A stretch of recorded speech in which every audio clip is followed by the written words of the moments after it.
Hello दोस्तों, कैसे हैं आप सभी। आप लोगों का 17 जुलाई को महात्मा गांधी काशी विद्यापीठ यूनिवर्सिटी में बीए सेकंड सेमेस्टर वाले बच्चों का हिंदी का पेपर है और आपके पेपर का नेम है कार्यालय हिंदी और कंप्यूटर।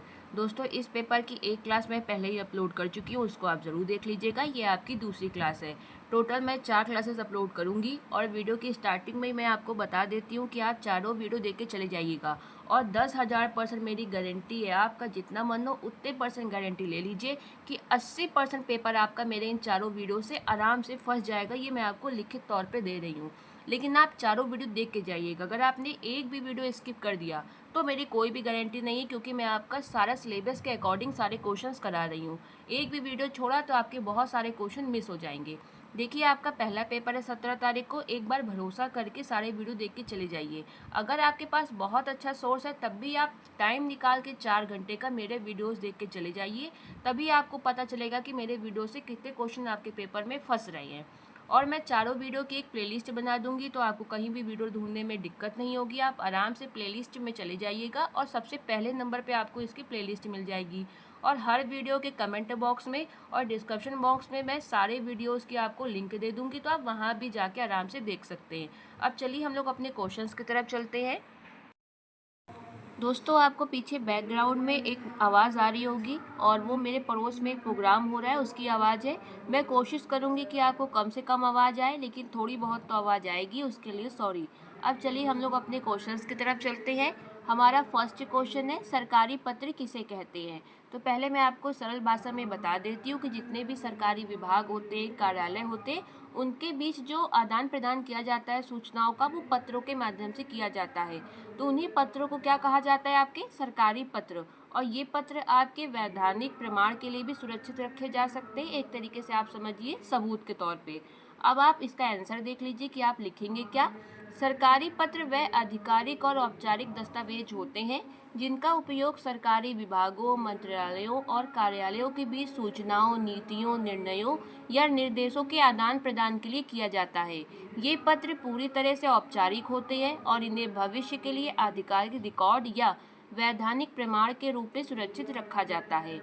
फिर आपका इसमें अगला क्वेश्चन है, निविदा से क्या आशय है। तो पहले मैं आपको इसको सरल भाषा में बता देती हूँ कि आपने अपने घर के सामने रोड बनते देखा होगा और आपने ये भी सुना होगा कि इस रोड का जो टेंडर है वो उस ठेकेदार को मिला है। वो ठेकेदार है जो ये रोड बनवा रहा है। तो जब भारत सरकार या राज्य सरकार या कोई भी कंपनी कोई पुल बनाती है या आपकी सड़क बनाती है या कोई बिल्डिंग बना रही होती है, तो वो खुद बनाने तो नहीं आती, वो इसके लिए फॉर्म निकालती है। जैसे नौकरी का फॉर्म होता है, वैसे ही इसका भी फॉर्म निकलता है। उसी फॉर्म को निविदा कहते हैं। उस फॉर्म में कंपनी, सरकार अपनी शर्तें लिख देते हैं कि मेरा बजट 10 लाख है। 10 लाख में कौन है जो अच्छी सड़क बना सकता है या बिल्डिंग बना सकता है। उस फॉर्म की तिथि भी दे देते हैं कि 1 महीने के अंदर आपको ये निविदा भरनी है। फिर जो इच्छुक ठेकेदार होते हैं या व्यक्ति होते हैं कि हम सड़क अच्छी बना सकते हैं, वो फॉर्म फिल करते हैं और उसमें सरकार से कहते हैं, जैसे 10 आदमी आ गए, कोई कहेगा कि हम 8 लाख में अच्छी सड़क बना देंगे, कोई कहेगा हम 4 लाख में बना देंगे। तो फिर सरकार देखती है कि किसमें उसका फ़ायदा हो रहा है या कौन व्यक्ति अच्छी सड़क बना सकता है, तो उसको वो निविदा दे देती है, यानी कि टेंडर दे देती है सड़क बनाने का, बिल्डिंग बनाने का, पुल बनाने का। तो यही आपका निविदा है। अब आप देख लीजिए कि आप लिखेंगे कैसे आंसर। इसका आंसर देखिए, निविदा वह सार्वजनिक सूचना या आमंत्रण है जिसके माध्यम से कोई सरकारी विभाग, संस्था या कंपनी किसी कार्य को कराने के लिए इच्छुक व्यक्तियों या कंपनियों से प्रस्ताव मांगती है। निविदा में कार्य का विवरण दिया होता है, शर्तें दी जाती हैं, लागत होती है, आवेदन की अंतिम तिथि दी जाती है और अन्य आवश्यक जानकारी भी इसमें दी जाती है। इच्छुक व्यक्ति या कंपनी अपनी निर्धारित दर, यानी कि वो कितने रुपए में सड़क बना सकता है, उसके साथ आवेदन प्रस्तुत करती है। सभी प्रस्तावों की जांच के बाद सबसे उपयुक्त और नियमों के अनुसार सही प्रस्ताव सरकार स्वीकार कर लेती है। तो दोस्तों, ये था इसका आंसर। और एक चीज़ मैं आपको बता देती हूँ कि आपको बैकग्राउंड में मेरी कुछ आवाज़ आ रही होगी, तो मेरी तरफ पड़ोस में एक प्रोग्राम हो रहा है, तो उसकी ये आवाज़ आ रही है। मैं कोशिश करूँगी कि आपको कम से कम आवाज़ आए, लेकिन फिर भी आवाज़ तो आएगी, उसके लिए सॉरी। अब आप सरल भाषा में निविदा को एक बार फिर से देख लीजिए। मेरी कोशिश ये रहती है कि आपको पूरा आंसर अपने पेपर तक याद रहे। एक बार सरल शब्दों में फिर से पढ़ लेते हैं। जब सरकार या कोई संस्था किसी काम के लिए अलग अलग लोगों या कंपनियों से कीमत या प्रस्ताव मांगती है, तो उसे निविदा कहा जाता है, यानी कि टेंडर। फिर इसमें आगे है, सरकारी विभाग या निजी संस्थाएं काम करवाने के लिए निविदाएं निकालती हैं, यानी कि फॉर्म निकालती हैं और इच्छुक ठेकेदार तय समय व शर्तों पर अपनी कीमत की बोली लगाते हैं। इसका मतलब ये है कि ठेकेदार सारी शर्तें पढ़ लेता है और जो अंतिम तिथि होती है उसके पहले फॉर्म फिल कर देता है और अपनी कीमत बता देता है कि हम इतने रुपए में आपका काम कर पाएंगे। फिर आपका इसमें अगला क्वेश्चन है, टिप्पण नोटिंग का अर्थ समझाइए। तो इसको पहले मैं आपको सरल भाषा में बताती हूँ कि टिप्पण का मतलब क्या होता है। टिप्पण का मतलब होता है संक्षेप में कोई नोट जो लिखा जाता है। जैसे आपने कभी भी अपना रिजल्ट देखा हो, भाई मेरे टाइम पे तो ये होता था कि रिजल्ट में नीचे टीचर एक नोट लिख देता था कि आपके बच्चे को अभी और मेहनत करनी है, इस सब्जेक्ट में आपके कम नंबर हैं। तो पूरा रिजल्ट देखने की ज़रूरत नहीं होती थी, उसमें लिख दिया जाता था कि हिंदी में कम नंबर है, मैथ में कम नंबर है, एक शॉर्ट नोटिस यानी कि नीचे लिख दी जाती थी। यही आपका क्या होता है, नोटिंग। यही नोटिंग आपका सरकारी विभागों में भी काम करता है कि पूरी फाइल ना देखनी पड़े अधिकारी को, नीचे शॉर्ट में पूरी फाइल के नीचे एक इम्पॉर्टेंट पॉइंट लिख दिया जाता था, जिससे इम्पॉर्टेंट पॉइंट देख के कोई भी अधिकारी समझ सकता है कि इस पूरी फाइल के अंदर क्या है। यही आपका क्या है, नोटिंग। अब देखिए कि आप आंसर में क्या लिखेंगे। टिप्पण का अर्थ देखिए।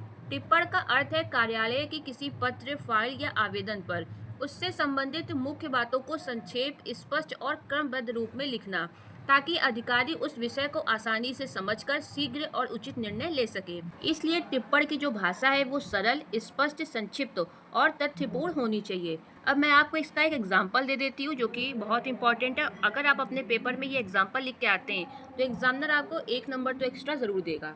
एग्जाम्पल देखिए, मान लीजिए किसी विद्यार्थी ने या यहाँ पे हो सकता है किसी कर्मचारी ने 3 दिन के अवकाश के लिए आवेदन दिया है, तो वो लंबी सी एप्लीकेशन देगा। उस आवेदन पे क्लर्क, अधिकारी या आपके प्रिंसिपल किस प्रकार नोटिंग लिखेंगे वो आप देखिए। टिप्पण में लिखा जाएगा, विद्यार्थी का आवेदन देखा गया, अवकाश का कारण उचित है, नियमानुसार दिनांक 15 जुलाई से 17 जुलाई तक 3 दिन का अवकाश स्वीकृत किया जा सकता है।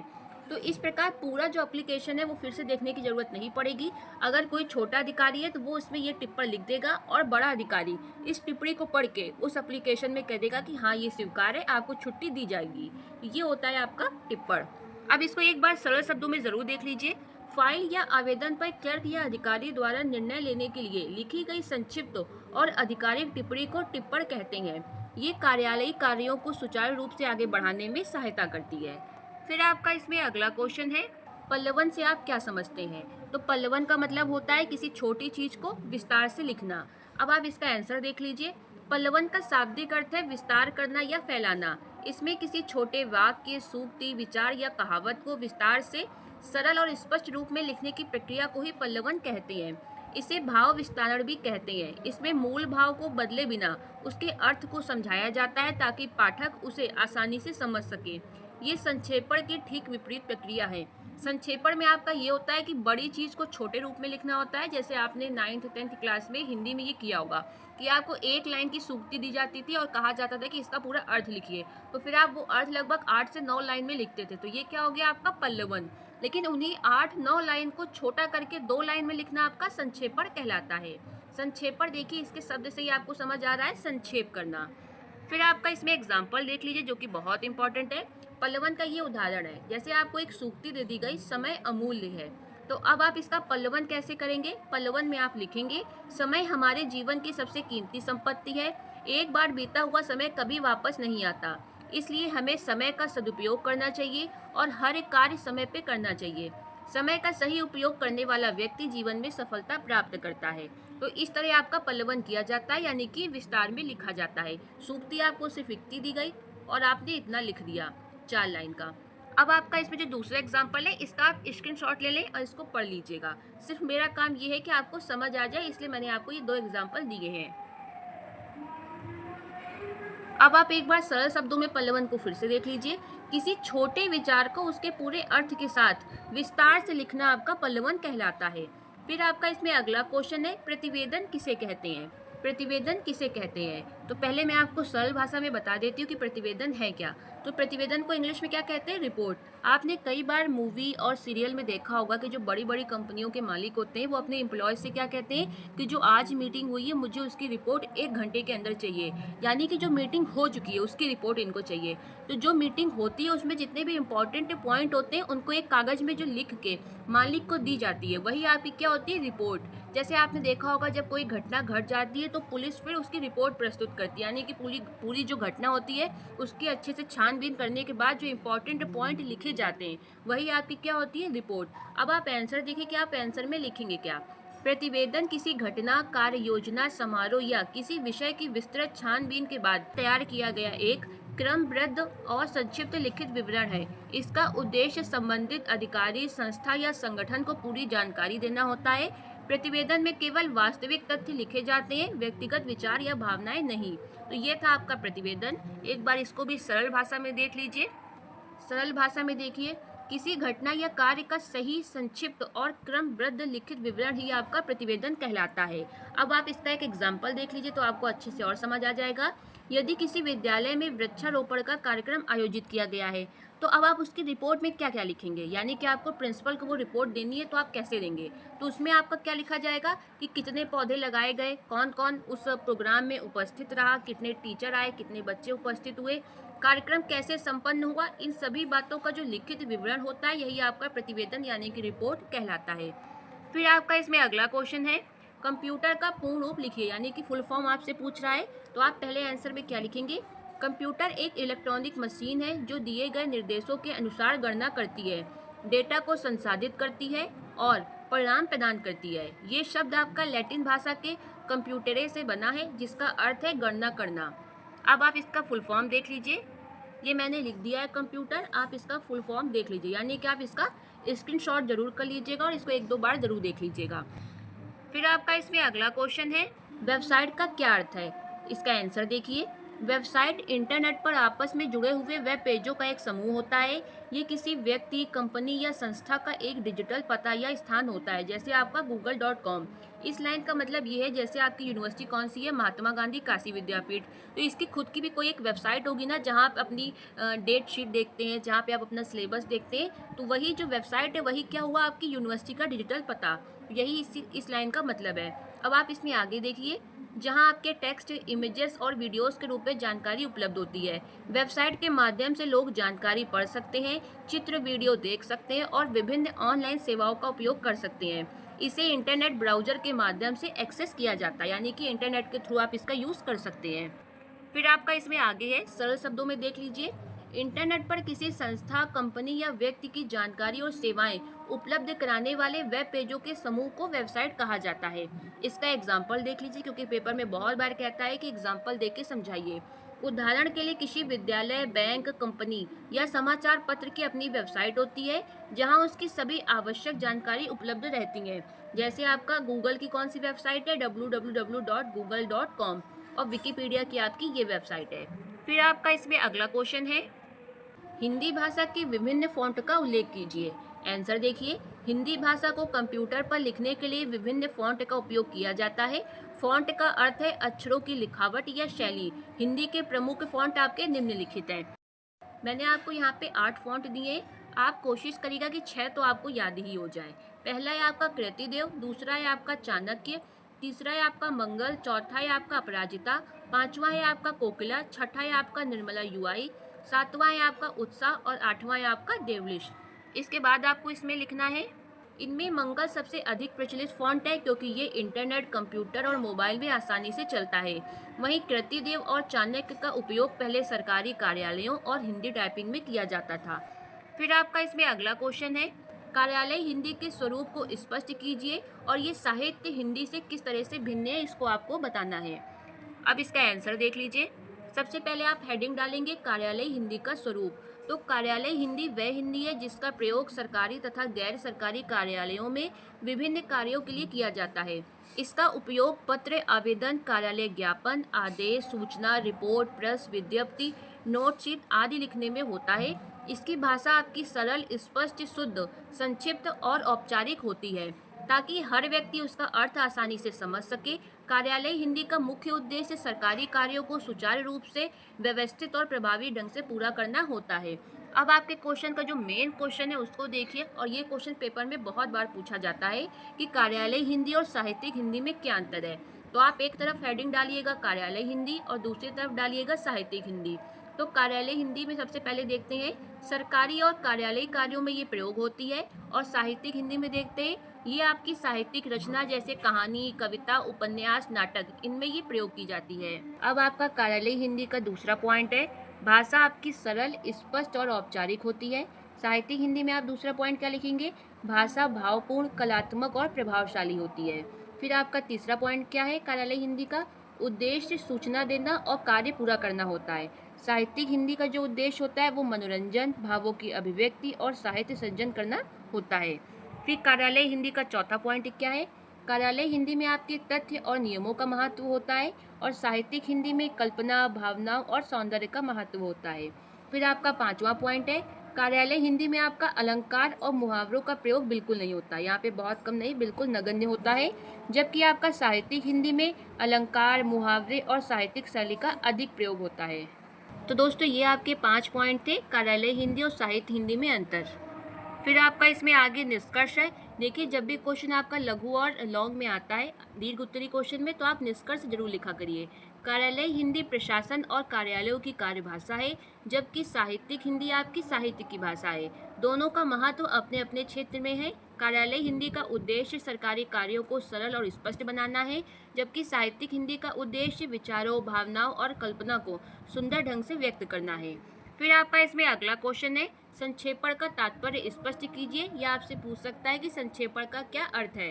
संक्षेपण का मतलब ये होता है कि आपको कोई चीज़ 10 लाइन में दी गई है, तो आपको उसमें जितना भी महत्वपूर्ण पॉइंट है उसको 2 लाइन में लिखना होता है।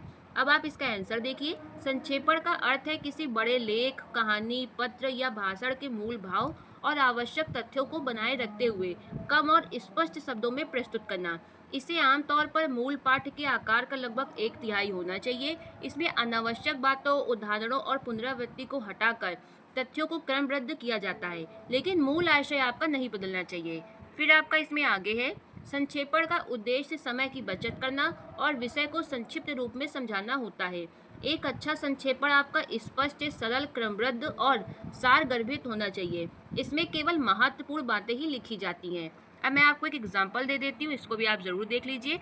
जैसे आपको मूल वाक्य दिया गया, हमें समय का सदुपयोग करना चाहिए क्योंकि समय बहुत मूल्यवान है और एक बार बीत जाने पे वापस नहीं आता। इसका संक्षेपण क्या होगा वो देखिए। संक्षेपण में आप लिखेंगे, समय अमूल्य है और इसका सदुपयोग करना चाहिए। संक्षेपण का मतलब ये होता है कि आपको छोटे में यानी संक्षेप रूप में महत्वपूर्ण चीज़ें लिखनी होती हैं। अब निष्कर्ष देख लीजिए, किसी विस्तृत विषय को उसके मूल भाव को सुरक्षित रखते हुए कम शब्दों में प्रस्तुत करना ही आपका संक्षेपण कहलाता है। फिर आपका इसमें अगला क्वेश्चन है, पल्लवन के सिद्धांत पर प्रकाश डालते हुए एक उदाहरण भी दीजिए। आंसर, सबसे पहले आप हेडिंग में लिखेंगे पल्लवन का अर्थ। पल्लवन का अर्थ है किसी छोटे वाक्य, सूक्ति, कहावत या विचार को उसके मूल भाव को बनाए रखते हुए सरल और विस्तार पूर्वक वर्णन करना, यानी कि छोटी चीज को बड़े रूप में लिखना।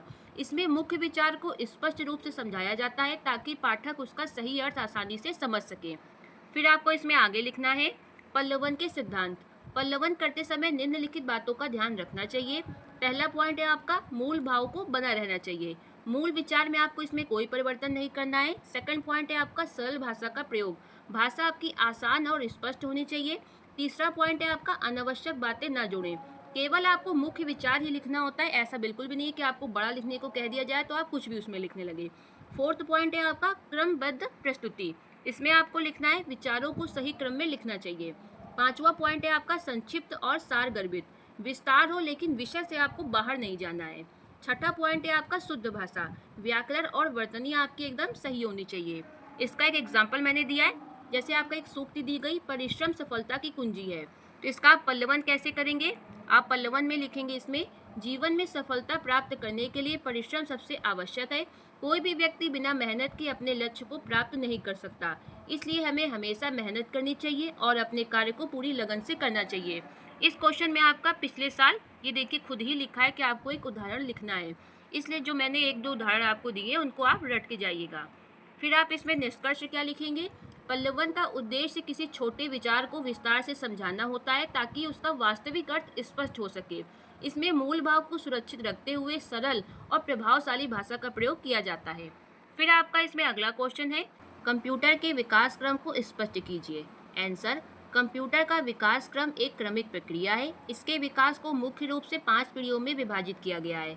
समय के साथ हर पीढ़ी में इसकी तकनीक में सुधार हुआ है और नई नई तकनीक का इस्तेमाल किया गया है, जिससे इसका आकार छोटा, गति तेज और कार्य क्षमता अधिक बढ़ती गई है। इस लाइन का ये मतलब है कि जब पहले कंप्यूटर बना था तो वो उसका आकार बहुत बड़ा था, एक कमरे के बराबर, और उसकी गति भी कम थी और वो बहुत ज़्यादा गर्म होता था।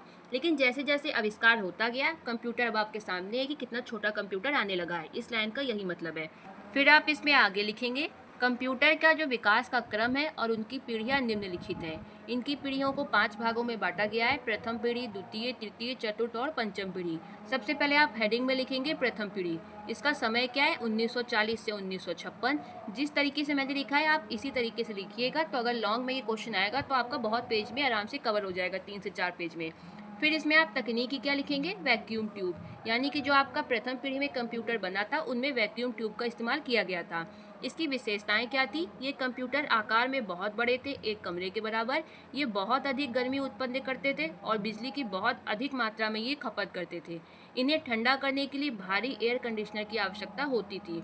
दोस्तों, मैंने आपको नीचे ये उदाहरण दिया है, 2 मत याद करिए लेकिन एक तो याद कर लीजिएगा, इससे एग्जामिनर पे अच्छा प्रभाव पड़ता है। फिर इसमें जो आपकी दूसरी हेडिंग है वो है द्वितीय पीढ़ी।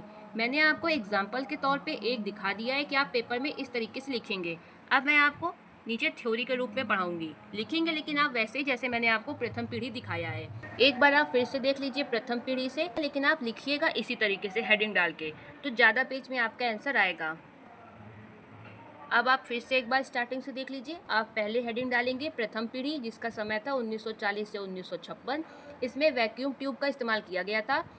ये आकार में बहुत बड़े होते थे और अधिक गर्मी उत्पन्न करते थे। इनमें बिजली की भारी खपत होती थी। आप एक एग्जाम्पल जरूर याद कर लीजिएगा। फिर आपकी इसमें दूसरी हेडिंग है द्वितीय पीढ़ी।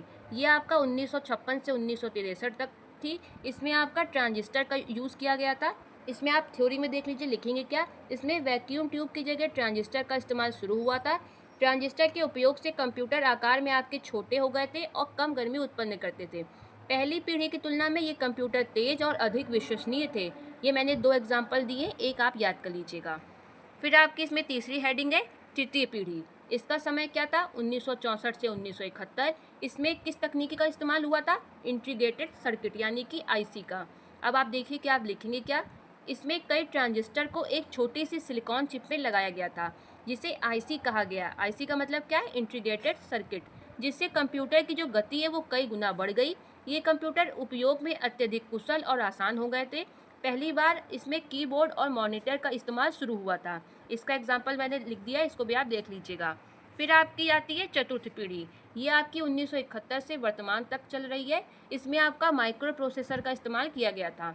इस पीढ़ी में आपके हजारों इंटीग्रेटेड सर्किट को एक छोटी सी चिप में एक साथ चिपका दिया गया था, सिलिकॉन चिप में। इसी को आपका क्या कहा गया? Micro processor. इसी पीढ़ी में पर्सनल कंप्यूटर का उदय हुआ और इंटरनेट का विकास हुआ। एग्जाम्पल मैंने लिख दिया, इसको आप देख लीजिएगा। फिर आपका 5वां पॉइंट है पंचम पीढ़ी, यानी क्या इसका समय क्या है? वर्तमान और भविष्य। इसमें आपका आर्टिफिशियल इंटेलिजेंस यानी कि एआई का यूज़ हुआ था। ये कंप्यूटर की सबसे आधुनिक पीढ़ी है। ये पीढ़ी कृत्रिम बुद्धिमत्ता यानी कि एआई और क्वांट कंप्यूटिंग पर आधारित थी। इसमें जो कंप्यूटर है वो इंसानों की तरह सोचने, समझने और निर्णय लेने में सक्षम हो रहे थे। एग्जाम्पल मैंने लिख दिया है, 2 तो आप याद कर लीजिएगा, सुपर कंप्यूटर और रोबोटिक्स। मन हो तो आप सारे पढ़ लीजिए, कोई बहुत कठिन नहीं है। तो ये था आपका कंप्यूटर का विकास। इसमें आप नीचे निष्कर्ष में क्या लिखेंगे? आज कंप्यूटर शिक्षा, बैंक, अस्पताल, उद्योग, विज्ञान, व्यापार और सरकारी कार्यों में महत्वपूर्ण भूमिका निभा रहा है। आधुनिक तकनीकी और कृत्रिम बुद्धिमत्ता के कारण कंप्यूटर का विकास लगातार हो रहा है और भविष्य में भी इसका महत्व और अधिक बढ़ेगा। फिर आपका इसमें अगला क्वेश्चन है, ईमेल की महत्ता पर प्रकाश डालिए। आंसर में आप क्या लिखेंगे? ईमेल आधुनिक युग में संचार का सबसे तेज, सुरक्षित और किफ़ायती माध्यम है। ये इंटरनेट के जरिए टेक्स्ट, दस्तावेज और मीडिया फाइलों को पल भर में दुनिया के किसी भी कोने में भेज सकता है। फिर आप हेडिंग डालिएगा, ईमेल की महत्ता को निम्नलिखित बिंदुओं से समझा जा सकता है। पहला पॉइंट है आपका इसमें आधिकारिक और व्यावसायिक संचार। नौकरी, व्यापार और शिक्षा के क्षेत्र में ईमेल एक मानक तरीका है। किसी कंपनी के प्रस्ताव और आपका नियुक्ति पत्र और महत्वपूर्ण अपडेट्स आपको ईमेल के जरिए ही दिए जाते हैं। फिर आपका इसमें सेकंड पॉइंट है दस्तावेजों का आदान प्रदान। इसके माध्यम से केवल संदेश ही नहीं बल्कि भारी फाइलें, चित्र, वीडियो, स्प्रेडशीट और पीडीएफ आसानी से भेजे जा सकते हैं। फिर आपका इसमें तीसरा पॉइंट है समय और धन की बचत। सामान्य डाक, पोस्ट या कोरियर की तुलना में ईमेल पूरी तरह से मुफ्त है। इंटरनेट के माध्यम से ये संदेश को कुछ ही सेकंड में प्राप्तकर्ता तक पहुंचा सकता है। फिर आपका इसमें अगला पॉइंट है एक साथ कई लोगों को संदेश भेजना। ईमेल के जरिए आप एक ही क्लिक में एक साथ सैकड़ों या हजारों लोगों को एक जैसा संदेश या मार्केटिंग सामग्री भेज सकते हैं। अगर आपने अभी तक कोई फॉर्म फिल किया होगा तो आपने देखा होगा कि आपके पास नोटिस आता है कि आप अपना एडमिट कार्ड डाउनलोड कर लीजिए, वेबसाइट में आपका अपलोड कर दिया गया है। तो अब किसी फॉर्म को लगभग लाख बच्चे 2 लाख, 5 लाख, 10 लाख भरते हैं, तो अब ऐसा तो बिल्कुल नहीं है कि सबको अलग अलग मेल किया जाएगा 10 लाख बच्चों को। वो लोग वहाँ पे एक ही मेल टाइप करते हैं और एक ही क्लिक में सारे बच्चों के पास वो मेल पहुँच जाता है। फिर आपका इसमें अगला पॉइंट है वैश्विक पहुँच और सुगमता। इंटरनेट और स्मार्टफोन, कंप्यूटर या टैबलेट की मदद से आप इसे दुनिया के किसी भी कोने में 24/7 एक्सेस कर सकते हैं। तो ये थे आपका ईमेल का महत्व। फिर आपका इसमें छठवां पॉइंट है पहचान और सुरक्षा। इसमें आप क्या लिखेंगे? आज के डिजिटल युग में किसी भी वेबसाइट, सोशल मीडिया प्लेटफॉर्म या बैंकिंग ऐप पर अकाउंट को बनाने और सुरक्षित रखने के लिए ईमेल आईडी का होना अनिवार्य है। आप व्हाट्सएप यूज़ करते होंगे तो उसमें भी बैकअप के लिए आपसे एक मेल आईडी मांगते हैं। अगर आपने कहीं पे भी अकाउंट बनाया होगा किसी भी वेबसाइट में तो भी आपसे वो मेल आईडी मांगते हैं। मेल आईडी वो इसलिए मांगते हैं जिससे आपका जो अकाउंट है वो सुरक्षित रह सके। फिर आपका इसमें अगला क्वेश्चन है सोशल मीडिया के सामाजिक प्रभाव को स्पष्ट कीजिए। इसमें आप क्या लिखेंगे? देखिए आंसर, सोशल मीडिया ने हमारे समाज, कार्यप्रणाली और संबंधों को गहराई से प्रभावित किया है। ये दूर दराज के लोगों को जोड़ने, सूचना के प्रसार और जागरूकता का एक सशक्त माध्यम है, लेकिन इसके अत्यधिक उपयोग से मानसिक तनाव, सामाजिक अलगाव और गलत सूचनाओं के प्रसार जैसी गंभीर चुनौतियां भी उत्पन्न हुई हैं। सोशल मीडिया के थ्रू कोई भी फेक न्यूज़ बहुत जल्दी वायरल हो जाती है। ये आज के समय में बहुत गंभीर चुनौती है। फिर आप इसमें आगे लिखेंगे विस्तार से सोशल मीडिया के सामाजिक प्रभाव को 2 भागों में समझा जा सकता है। पहला है आपका सकारात्मक प्रभाव और दूसरा है आपका नकारात्मक प्रभाव। अब आप सबसे पहले हेडिंग डालेंगे सकारात्मक प्रभाव की। इसमें आपका पहला पॉइंट है वैश्विक संपर्क और संचार। फेसबुक, ट्विटर, लिंक्डइन जैसे प्लेटफॉर्मों ने दुनिया को बहुत छोटा बना दिया है। कोई भी व्यक्ति दुनिया के किसी भी कोने में बैठ के अपने परिवार, दोस्तों से आसानी से जुड़ सकता है, संपर्क कर सकता है। ये क्या था आपका सोशल मीडिया का सकारात्मक प्रभाव। इसी में आपका दूसरा पॉइंट है सूचना और जागरूकता। इसमें आप क्या लिखेंगे? सोशल मीडिया ने आम लोगों को सशक्त बनाया है। किसी भी घटना या सामाजिक मुद्दे जैसे पर्यावरण, स्वास्थ्य और मानवाधिकारों की जानकारी तुरंत अब लाखों लोगों तक बहुत आसानी से पहुंच जाती है, जिससे समाज में आपकी जागरूकता बढ़ती है और लोग खुलकर इन सामाजिक मुद्दों में चर्चा कर सकते हैं। फिर आपका तीसरा पॉइंट है आपका व्यावसायिक अवसर। छोटे व्यवसाय और उद्यमियों के लिए सोशल मीडिया जो मार्केटिंग है वो एक बहुत ही सस्ता और प्रभावशाली माध्यम बन गया है, जिससे रोजगार और आय के नए साधन पैदा हुए हैं। फिर आपका इसमें चौथा पॉइंट है सामाजिक परिवर्तन और सशक्तिकरण। ये सब आपके सोशल मीडिया के सकारात्मक प्रभाव हैं। इसमें आप क्या लिखेंगे? ये आंदोलन को संगठित करने, जनमत तैयार करने और वंचित आवाज़ों को एक मंच प्रदान करने में महत्वपूर्ण भूमिका निभाता है। कौन? Social media. अब आप सोशल मीडिया के नकारात्मक प्रभाव देखिए। इसमें आपका जो पहला पॉइंट है वो है मानसिक स्वास्थ्य पे असर। लगातार सोशल मीडिया का उपयोग करने से युवाओं में अवसाद, चिंता और अकेलापन की भावना बढ़ रही है। फिर आपका सेकंड पॉइंट है गलत सूचना का प्रसार। सोशल मीडिया पर बिना किसी जांच के अफवाहें और झूठी खबरें बहुत तेजी से वायरल होती हैं, जो समाज में अशांति और तनाव का कारण बनती है। फिर आपका इसमें तीसरा पॉइंट है सामाजिक अलगाव। इसमें आप लिखेंगे डिजिटल दुनिया में अत्यधिक सक्रिय रहने के कारण लोग वास्तविक दुनिया के सामाजिक मेल जोल से दूर होते जा रहे हैं। परिवार और दोस्तों के बीच आमने सामने होने वाली बातचीत बहुत कम हो गई है, जिससे अकेलापन लोगों में बहुत बढ़ता जा रहा है। चौथा पॉइंट है आपका निजता का उल्लंघन। सोशल मीडिया पर व्यक्तिगत जानकारी साझा करने से आप साइबर अपराध, ऑनलाइन उत्पीड़न और डेटा चोरी का खतरा बहुत ज़्यादा बढ़ गया है। तो ये सब आपके सकारात्मक और नकारात्मक प्रभाव हैं। अब आप इसमें निष्कर्ष रूप में लिखेंगे सोशल मीडिया का समाज पर प्रभाव इसके उपयोग के तरीके पर निर्भर करता है। हमें इसके सकारात्मक पहलुओं का उपयोग और ज्ञान को संपर्क बढ़ाने के लिए करना चाहिए, जबकि नकारात्मक जो इसके यूज़ है उनसे बहुत दूर रहना चाहिए। देखिए इसमें क्या लिखना है, नकारात्मक पहलुओं से बचने के लिए एक संतुलित दृष्टिकोण अपनाना बहुत आवश्यक है। फिर आपका इसमें अगला क्वेश्चन है प्रेस विज्ञप्ति क्या है, इसके उद्देश्य एवं स्वरूप पर सविस्तार प्रकाश डालिए। तो सबसे पहले आप क्या लिखेंगे, प्रेस विज्ञप्ति एक आधिकारिक लिखित दस्तावेज है जिसे किसी सरकारी विभाग, कंपनी या संगठन द्वारा मीडिया को महत्वपूर्ण समाचार या सूचना प्रसारित करने के लिए जारी किया जाता है। इसका मतलब ये है कि जब भी सरकार कोई नई योजना लॉन्च करती है या कंपनी ने कुछ नया लॉन्च प्रोडक्ट किया है या कोई संगठन है उसको अपनी कोई भी बात जनता तक पहुंचानी है, तो वो एक कागज़ में पूरा लिखता है और फिर मीडिया को दे देता है कि आप न्यूज़पेपर में छाप देना। तो यही जो कागज़ में लिख के दिया जाता है यही आपका प्रेस विज्ञप्ति कहलाता है। इसी को आपका प्रेस नोट भी कहते हैं। इसका मुख्य उद्देश्य किसी महत्वपूर्ण निर्णय, उत्पाद लॉन्च या घटना की जानकारी समाचार पत्रों और टीवी चैनलों के माध्यम से आम जनता तक पहुंचाना होता है। इसमें फिर आप आगे लिखेंगे प्रेस विज्ञप्ति के उद्देश्य क्या हैं। प्रेस विज्ञप्ति के प्रमुख उद्देश्य आपके निम्नलिखित हैं। पहला पॉइंट है आपका इसमें, प्रेस विज्ञप्ति का मुख्य उद्देश्य जनता तक सही और विश्वसनीय जानकारी पहुंचाना। दूसरा उद्देश्य है इसका प्रेस के माध्यम से सरकारी योजनाओं, नीतियों और निर्णयों का प्रचार प्रसार करना। तीसरा है आपका प्रेस विज्ञप्ति के द्वारा मीडिया को आधिकारिक सूचना उपलब्ध कराना। चौथा पॉइंट है आपका अफवाहों और गलत जानकारी को रोकना। फिर आपका इसमें पांचवा पॉइंट है संस्था या सरकार और जनता के बीच बेहतर संवाद स्थापित करना। छठा पॉइंट है आपका प्रेस का कि प्रेस का क्या उद्देश्य है, किसी कार्यक्रम, उपलब्धि या नई सेवा की जानकारी जनता को देना। फिर आप इसमें देखिए कि प्रेस विज्ञप्ति का स्वरूप क्या है। ये क्वेश्चन बहुत पूछा जाता है कि प्रेस विज्ञप्ति का स्वरूप कैसा होना चाहिए, उसकी संरचना कैसी होनी चाहिए। तो आप हेडिंग में लिखिएगा प्रेस विज्ञप्ति का स्वरूप। इसके अंदर आप लिखेंगे एक मानस प्रेस विज्ञप्ति को बहुत ही स्पष्ट और औपचारिक स्वरूप में लिखा जाता है जिसके प्रमुख भाग निम्नलिखित हैं।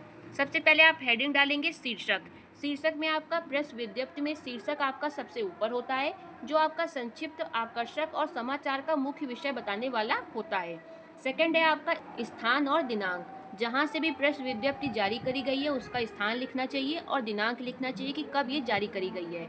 इसमें आप लिखेंगे क्या, विज्ञप्ति के मुख्य भाग की शुरुआत में शहर का नाम, अगर राजधानी है तो राजधानी लिखिए और तारीख लिखी जाती है, उदाहरण जैसे नई दिल्ली और 15 जुलाई। फिर इसका जो थर्ड पॉइंट है आपका प्रेस विज्ञप्ति का वो है प्रस्तावना। पहला पैराग्राफ आपका सबसे महत्वपूर्ण होता है, इसे आपका लीड पैराग्राफ कहते हैं, जो खबर के मूल प्रश्नों कौन, क्या, कब, कहां और क्यों का उत्तर संक्षेप में देता है। जैसे कौन ये प्रेस विज्ञप्ति जारी कर रहा है तो होगा सरकारी विभाग जारी कर रहा है। क्या दिया गया है इसमें, तो कोई योजना के बारे में दिया गया है। कब दी गई है तो 15 जुलाई को दिया गया है। कहाँ दी गई है, नई दिल्ली में दिया गया है। और क्यों दी गई है, इसका उद्देश्य क्या है, तो जनता को सरकार की योजना को बताना। तो इन तरह के प्रश्नों का उत्तर कौन देता है, जो आपकी प्रेस विज्ञप्ति है उसका जो पहला पैराग्राफ होता है। फिर आपका इसमें अगला पॉइंट है मुख्य भाग। मुख्य भाग में आपका घटना या विषय के बारे में संपूर्ण जानकारी दी जाती है, सब कुछ बहुत विस्तृत में दिया जाता है। फिर आपका इसमें पांचवा पॉइंट है प्रेस विज्ञप्ति का जो स्वरूप है उसका पांचवा पॉइंट है मीडिया संपर्क। प्रेस विज्ञप्ति के अंत में जनसंपर्क अधिकारी का नाम, पद, ईमेल और फ़ोन नंबर दिया जाता है ताकि पत्रकार अधिक जानकारी के लिए संपर्क कर सके। पद अधिकारी का मतलब ये हुआ कि जिस विभाग से ये जारी करी गई है उसका जो पद अधिकारी है, जो जनसंपर्क अधिकारी है, उसका पद लिखो, उसका फ़ोन नंबर लिखो और ईमेल आईडी लिखो, जिससे कि जो मीडिया वाले हैं वो उससे अगर कुछ पूछना हो तो कॉल करके पूछ सकें। फिर आपका इसमें छठवां पॉइंट है अंत। जब भी आप प्रेस विज्ञप्ति दें, आपने हमेशा देखा होगा कि जब भी आप कोई लेसन पढ़ते हैं तो बाद में उसमें इंड लिखा होता है, तो यही इंड आपका प्रेस विज्ञप्ति में भी लिखा होता है। विज्ञप्ति के समाप्त होने के बाद केंद्र में या तो आप ये चिन्ह बना दीजिए या तो इंड लिखकर ये संकेत दिया जाता है कि जानकारी अब पूरी हो गई है। फिर आपका इसमें आगे है प्रेस विज्ञप्ति की विशेषताएं बताइए। ये भी क्वेश्चन पेपर में बहुत पूछा जाता है। तो इसका आपका पहला पॉइंट है प्रेस विज्ञप्ति की जो भाषा है वो सरल और औपचारिक होनी चाहिए। दूसरा है केवल सत्य एवं प्रमाणिक तथ्य लिखे जाते हैं। तीसरा है आपका अनावश्यक विवरण नहीं दिया जाता। चौथा है आपका समाचार शैली में लिखा जाता है। पांचवा है आपका जनता और मीडिया दोनों के लिए ये उपयोगी होता है। अब आप देखिए कि आप इसमें निष्कर्ष कैसे लिखेंगे। तो प्रेस विज्ञप्ति सरकार और संस्थाओं द्वारा जनता तक आधिकारिक जानकारी पहुंचने का एक महत्वपूर्ण माध्यम है। ये सूचना को तेजी से, सही रूप में और विश्वसनीय तरीके से लोगों तक पहुंचाती है। इसलिए प्रशासन, मीडिया और जनसंपर्क के क्षेत्र में प्रेस विज्ञप्ति का विशेष महत्व है। फिर आपका इसमें अगला क्वेश्चन है पत्राचार का आशय स्पष्ट करते हुए उसके प्रकारों पर प्रकाश डालिए। इसका आंसर देखिए। पत्राचार का आशय, पत्राचार का अर्थ है दो या दो से अधिक व्यक्तियों, संस्थाओं या कार्यालयों के बीच पत्रों के माध्यम से लिखित रूप में विचारों, सूचनाओं या संदेशों का आदान प्रदान करना। ये संचार का सबसे प्रभावी माध्यम है जो आधिकारिक रिकॉर्ड और संदेशों के सुरक्षित आदान प्रदान के लिए प्रयोग किया जाता है। इसका उपयोग सरकारी, व्यावसायिक, शैक्षिक और व्यक्तिगत कार्यों में किया जाता है। तो दोस्तों ये हो गया आपका पत्राचार से क्या आशय है या पत्राचार का क्या अर्थ है। अब आपके क्वेश्चन में क्या पूछा गया है आगे कि उसके प्रकारों पे प्रकाश डालिए। तो अब आप हेडिंग डालेंगे पत्राचार के प्रकार। इसमें आप लिखेंगे पत्राचार मुख्य रूप से दो प्रकार का होता है। पहला है आपका औपचारिक पत्राचार यानी कि फॉर्मल। ये पत्राचार आपका सरकारी कार्यालयों, विद्यालयों, महाविद्यालयों, बैंकों, कंपनियों और अन्य संस्थाओं में किया जाता है। ये व्यक्तिगत न होकर पेशेवर, आधिकारिक या प्रशासनिक उद्देश्यों से किया जाता है। इसमें आपका आवेदन, शिकायत, पूछताछ या सुझाव से संबंधित पत्र आते हैं। इनकी भाषा आपकी शिष्ट होती है, स्पष्ट और औपचारिक होती है। अब आप एग्जाम्पल देख लीजिए कि इसमें कौन से पत्र आते हैं। तो आपका आवेदन पत्र हो गया, कार्यालयी पत्र हो गया, व्यावसायिक पत्र, शिकायत पत्र और अर्ध सरकारी पत्र। फिर आपका जो दूसरा टाइप है पत्राचार का वो है अनौपचारिक पत्राचार। ये पत्राचार आपके व्यक्तिगत स्तर पे होते हैं या आप मित्रों को लिख सकते हैं, परिवार के सदस्यों और रिश्तेदारों को लिखे जाते हैं। इनका उद्देश्य आपसी संबंध बनाए रखना, कुशलता जानना या संवेदना व्यक्त करना होता है। इसमें जो आपकी भाषा होती है वो सरल, आत्मीय और भावनात्मक होती है। अब आप अनौपचारिक पत्राचार का एग्जाम्पल देख लीजिए। जैसे आप अपने मित्र को पत्र लिखते हैं, माता पिता को, भाई बहन को, या आप शुभकामना पत्र लिखते हैं। ये सब आपका किस में आता है? ये सब आपका आता है अनौपचारिक पत्राचार यानी कि इनफॉर्मल। फिर आप इसमें देखिए पत्राचार का महत्व क्या है। इसमें आपका पहला पॉइंट है पत्राचार से सूचना का आदान प्रदान आसान होता है। दूसरा पॉइंट है आपका सरकारी और व्यावसायिक कार्य व्यवस्थित ढंग से आपके पूरे होते हैं। तीसरा है आपका लिखित प्रमाण सुरक्षित रहता है। फिर आपका चौथा है विचारों और भावनाओं को स्पष्ट रूप से व्यक्त किया जा सकता है। पांचवा है आपका कि पत्राचार से कार्यालयों में कार्यों की पारदर्शिता और व्यवस्था बनी रहती है। फिर आप इसमें निष्कर्ष क्या लिखेंगे वो देखिए। पत्राचार संचार का एक महत्वपूर्ण माध्यम है। इसके द्वारा व्यक्ति, संस्थाएं और सरकारी कार्यालय आपस में प्रभावी ढंग से संवाद करते हैं। आज ईमेल और अन्य डिजिटल माध्यमों के आने के बाद भी पत्राचार का महत्व बना हुआ है क्योंकि ये सूचना का विश्वसनीय और लिखित प्रमाण प्रदान करता है। फिर आपका इसमें अगला क्वेश्चन है प्रारूपण का अर्थ, सामान्य परिचय एवं लेखन पद्धति को स्पष्ट कीजिए। आंसर देखिए प्रारूपण का अर्थ क्या है। तो मैं पहले आपको सरल भाषा में बता देती हूँ कि जब भी आपको स्कूल में कोई भी ऐसे दिया जाता है कि आप 2 दिन बाद ऐसे लिख के लाइएगा, तो पहले आप सबसे पहले फेयर तो नहीं करने लगते, आप पहले रफ में उसको लिखते हैं। यही काम सरकारी विभागों में भी किया जाता है कि जो वहाँ के आदेश पत्र या कोई सूचना होती है तो उससे पहले रफली लिखा जाता है। उसी रफली को वहाँ पे क्या कहते हैं? ड्राफ्टिंग यानी कि प्रारूपण। अब आप इसमें देखिए कि आप लिखेंगे कैसे। प्रारूपण का अर्थ है कार्यालयिक कामकाज में किसी पत्र, आदेश, कार्यालय ज्ञापन, सूचना या अन्य सरकारी दस्तावेज को अंतिम रूप देने से पहले प्रारंभिक जो मसौदा तैयार किया जाता है उसी को प्रारूपण कहते हैं। ये अंतिम प्रति तैयार करने से पहले लिखा जाता है ताकि उसमें आवश्यक सुधार किया जा सके। अब आपका क्वेश्चन में क्या पूछा गया है कि प्रारूपण का सामान्य परिचय दीजिए। तो आप हेडिंग डालेंगे सामान्य परिचय। इसमें आप क्या लिखेंगे? प्रारूपण कार्यालय की कार्यप्रणाली का एक अनिवार्य हिस्सा है। प्रारूपण का उद्देश्य ये सुनिश्चित करना होता है कि पत्र की भाषा, तथ्य और उद्देश्य सही हो। यदि कोई त्रुटि हो तो उसे अंतिम प्रति बनाने से पहले ठीक किया जा सके। इसलिए कार्यालयिक कार्यों में प्रारूपण का बहुत महत्व है। जब किसी मंत्रालय, विभाग या व्यक्ति को कोई पत्र या आदेश भेजा जाता है तो सबसे पहले लिपिक या कनिष्ठ अधिकारी उसका एक कच्चा पत्र तैयार कर लेता है। उसके बाद वो जो बड़े अधिकारी होते हैं उनके पास जाता है ताकि बड़े अधिकारी उसमें कोई सुधार या संशोधन कर सकें। उसके बाद आपके वरिष्ठ अधिकारियों द्वारा इसमें सुधार संशोधन के बाद इसे अंतिम स्वीकृति दी जाती है। स्वीकृति होने के बाद ही यही आपका आधिकारिक पत्र का रूप ले लेता है। फिर आपका क्वेश्चन में पूछा गया है कि प्रारूपण की जो लेखन पद्धति होती है उसको आप बताइए। तो सबसे पहले आप हेडिंग डालिएगा प्रारूपण की लेखन पद्धति यानी कि चरणबद्ध प्रक्रिया। इसमें आप क्या लिखेंगे? प्रारूपण की लेखन पद्धति में आपके निम्नलिखित चरण शामिल होते हैं। सबसे पहले आपको क्या करना चाहिए? विषय वस्तु का अध्ययन। देखिए जब भी आप कोई भी काम रफली ही कर रहे हो लेकिन पहले उसका आपको विषय पता होना चाहिए कि आपको रफ काम करना किस विषय पे है। तो वही यहाँ पे लिखा है कि विषय वस्तु का अध्ययन। प्रारूपण से पूर्व आपको संबंधित विषय, पिछले संदर्भों यानी पिछली फाइलों और नियमों का गहन अध्ययन कर लेना चाहिए। दूसरा पॉइंट है आपका तथ्यों व तर्कों का क्रम। दोस्तों ये गलत टाइप हो गया, इसको आपको नहीं देखना है। इसमें आप लिखेंगे इसमें आवश्यक बिंदुओं को एक तार्किक और क्रमबद्ध रूप में व्यवस्थित किया जाता है। फिर आपका प्रारूपण का जो तीसरा पॉइंट है वो है प्रारूप तैयार करना यानी कि आलेखन। जब भी आपको कोई रफली ही काम दिया जाता है तो उसमें तब भी आप एक प्रॉपर लैंग्वेज का यूज़ करते हैं और सब कुछ लाइन से लिखते हैं। अब ऐसा तो बिल्कुल नहीं होता कि आपको ऐसे दिया जाए, आप रफ में लिख रहे हैं तो 2 लाइन आप इस पेज में लिखेंगे, 2 आप पिछले पेज में लिखेंगे या उसमें कुछ और ही लिखने लगेंगे। ऐसा तो आप रफ में नहीं करते, तब तो आपको फेयर करने में बहुत टाइम लग जाएगा। तो वही लाइन यहाँ पे लिखी गई है कि आप प्रारूप तैयार करते समय आपको क्या करना है।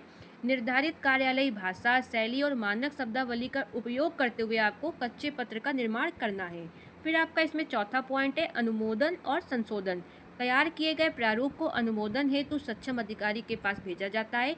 अधिकारी इसमें आवश्यक परिवर्तन कर सकता है। अनुमोदन का मतलब ये होता है कि आपने कोई चीज़ लिखी, फिर आप इसे किसी अधिकारी से या अपनी टीचर से उसको एक बार दिखवा लीजिए कि वो सही लिखा है कि नहीं। अगर वो उसको पास कर दे तो इसका मतलब ये है कि आपका अनुमोदन जो है वो स्वीकार कर लिया गया है। फिर आपका इसमें पांचवा पॉइंट है अंतिम रूप देना। अधिकारी की स्वीकृति के बाद लिपिक उस प्रारूप को साफ शुद्ध रूप में टाइप करवाता है। फिर इसमें आपको आगे लिखना है आवश्यकता अनुसार उचित हस्ताक्षर और मोहर लगाने के बाद जो पत्र है वो प्रेषण के लिए तैयार हो जाता है। निष्कर्ष में आप क्या लिखेंगे। प्रारूपण कार्यालय कार्य का एक महत्वपूर्ण भाग है। इसके माध्यम से किसी पत्र या दस्तावेज का सही, स्पष्ट और व्यवस्थित मसौदा तैयार किया जाता है। अच्छा प्रारूपण कार्यालय के कार्यों को तेज, प्रभावी और त्रुटि रहित बनाता है। इसलिए प्रशासनिक कार्यों में इसका विशेष महत्व होता है। फिर आपका इसमें अगला क्वेश्चन है हिंदी भाषा में कंप्यूटर प्रौद्योगिकी पर प्रकाश डालिए। आंसर। आरंभ में कंप्यूटर केवल अंग्रेजी भाषा तक ही सीमित थे, लेकिन आज प्रौद्योगिकी के विकास से हिंदी भाषा में भी कंप्यूटर का उपयोग व्यापक स्तर पर हो रहा है। हिंदी भाषा के विकास में यूनिकोड तकनीकी का बहुत बड़ा योगदान है। यूनिकोड के आने से हिंदी को किसी भी कंप्यूटर, मोबाइल या इंटरनेट पर आसानी से लिखा और पढ़ा जा सकता है। आज मंगल, निर्मला यूआई, अपराजिता जैसे यूनिकोड फॉन्ट व्यापक रूप से प्रयोग किए जाते हैं। पहले कृतिदेव और चाणक्य जैसे फॉन्ट अधिक प्रचलित थे। फिर आपको इसमें आगे लिखना है आज हिंदी में email, website, blog, social media, online शिक्षा, ई गवर्नेंस, इंटरनेट बैंकिंग और सरकारी सेवाओं का उपयोग आसानी से किया जा रहा है। सरकारी विभागों और विश्वविद्यालय के जो डिजिटल पोर्टल हैं अब वो हिंदी भाषा में भी उपलब्ध हैं, जिससे हिंदी भाषी उपयोगकर्ताओं की संख्या में भारी वृद्धि हुई है।